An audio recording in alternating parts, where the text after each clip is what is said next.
नमस्कार दुनिया हालचाल को स्वागत करुछि मु संजय। आसंतु नजर पकाइबा वर्तमान रो मुख्य खबर उपरे।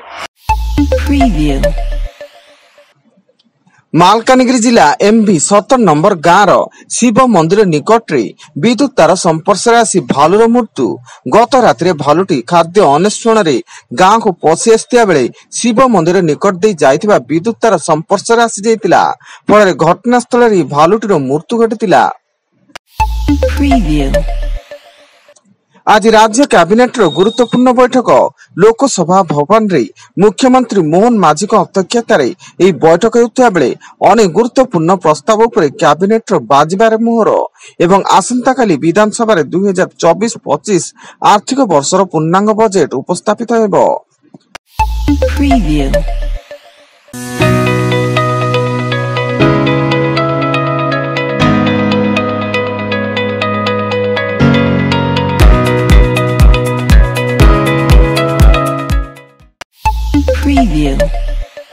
कंधमाल जिला खजुरीपड़ा ब्लॉक अधीनस्थ बड़सकुंपा जिलार अधिष्ठात्री देवी मां बराल देवी मंदिर चोरी घटना पुलिस 3 जन चोर को काबू करने 57,282 टंका लुआ छड़ बैग और मोबाइल फोन जबत करिछि।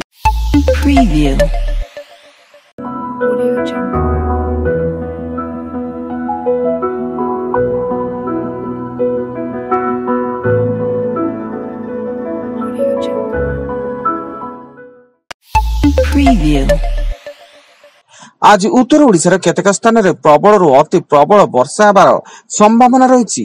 फल आसंता 3 दिन पर्यंत बालेश्वर, मयूरभंज, केन्दुझर, सुंदरगढ़ और भद्रक अति प्रबल वर्षा होगा नहीं येलो वार्निंग जारी होता बेले ढेंकानाल, संबलपुर, झारसुगुड़ा, बरगढ़, अनुगुल, देवगढ़ और जाजपुर जिला को प्रबल वर्षा नहीं वार्निंग जारी करा जायछि। ब्रह्मपुर स्थित खलिकोट विश्वविद्यालय आरके हॉस्टेल रे थिबा युक्त 3 द्वितीय वर्ष एकाधिक छात्रों को वरिष्ठ छात्र माने शारीरिक निर्यातना देउतबा अभियोग होईछि। रैगिंग रे शिकार हेउतबा छात्र माने विश्वविद्यालय कर्तृपक्षों को लिखित जणाइबा सह दिल्ली स्थित एंटी रैगिंग सेल को ईमेल जोगे अवगत करिसेंती। फल विश्वविद्यालय एंटी रैगिंग कमिटी बैठक बसी घटनार तदंत करा जायछि।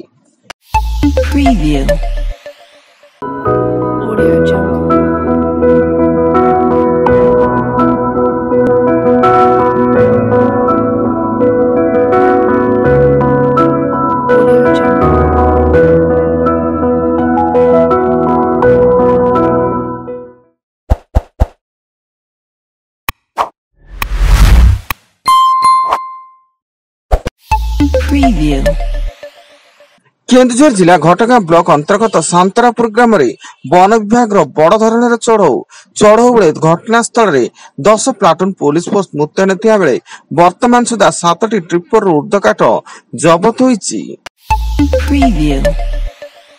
कोरापुट जिले में लगाण वर्षा जोगु माछकुंड जलभंडार जलस्तर विपद संकेत उपर रही। जल विद्युत प्रकल्प डैम वर्तमान पानी रे टळमळ हेउता बेले जहां डैम पई विपद सजिबारु डैम रो 2टी गेट खोला जाय प्रति सेकेंड रे 3200 क्यूसेक जल निष्कासित होउछि।